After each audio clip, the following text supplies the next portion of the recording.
Hey guys, welcome back to yet another video, or I guess if it's your first time, then welcome. My name is Arctic, and today we start our first episode of Types Of.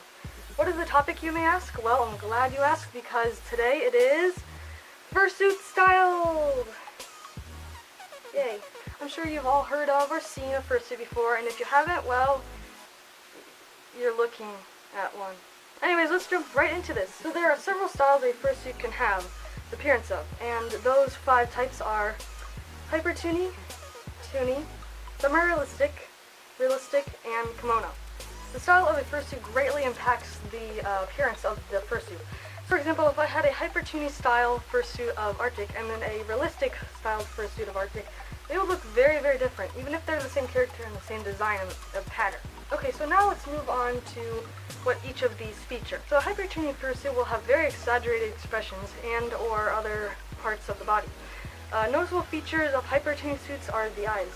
They are massive. I mean, they look like they just came out of a cartoon. Oh, and another thing to mention about hyper toony suits is that they are not the same as chibi suits, but I'll get into that later in this video. So next we have toony suits, which is what Arctic is. I'll say these types of fursuits are the most popular and common because they're probably the easiest to make, and they're just super cute and adorable, and not to mention they're way cheaper than like realistic suits. Toony suits will usually have fairly large eyes, the body proportions aren't as accurate as like semi-realistic and realistic, facial expressions are pretty exaggerated, and the ears and like nose and stuff are a lot bigger than like a real animal would be. I've also noticed that toony and I guess hyper toony also will have eyebrows, while a lot of realistics will not, because in real life animals do not have eyebrows. There are some other noticeable features such as bigger hands and feet, paws, but the most recognizable are definitely the eyes and the facial expression. Okay, so now let's talk about one of my favorites, semi-realistic fursuits. Semi-realistic fursuits are fairly similar to those of a toony suit, but they can be a bit harder to pick out of the crowd. However, there are some differences between them. Semi-realistic fursuits have a bit less of a facial expression, so then it can look somewhat more real to an animal, but not as much as a realistic, of course. The eyes can have a little bit more detail in them, along with like the nose, the mouth, the ears, etc. The main difference, though, I would say, is that the semi-realistic fursuits Digigrade, if they have them, of course, are a lot more detailed and stuff than hyper toony or toony. In all honesty, though, to say if it's a semi-realistic or toony is all up to the maker or the owner in the long run. I could say that this is a semi-realistic fursuit, but I decided to say that it's a toony because it just has a bit more features of a toony than a semi-realistic. Okay, so now we move on to the realistic fursuits. Realistic suits differ a lot from the previous suits I just mentioned earlier. Realistic fursuits will often have extremely detailed eyes, the ears and the nose and the tail and etc. are all very detailed also. Their bases are normally made out of resin, which is like a kind of more lightweight type of material. I don't know how to explain it because I've never actually had a resin base, but if you look it up, you can tell that it's a lot different than like if you made out of foam. As for the eyes, they're actually often made out of a glass or acrylic eye. So you're probably wondering how they see out of the fursuit then. Well, resin bases often will have like these little cutouts here, and then you put like buckram or something in it. And that is called tear duct vision.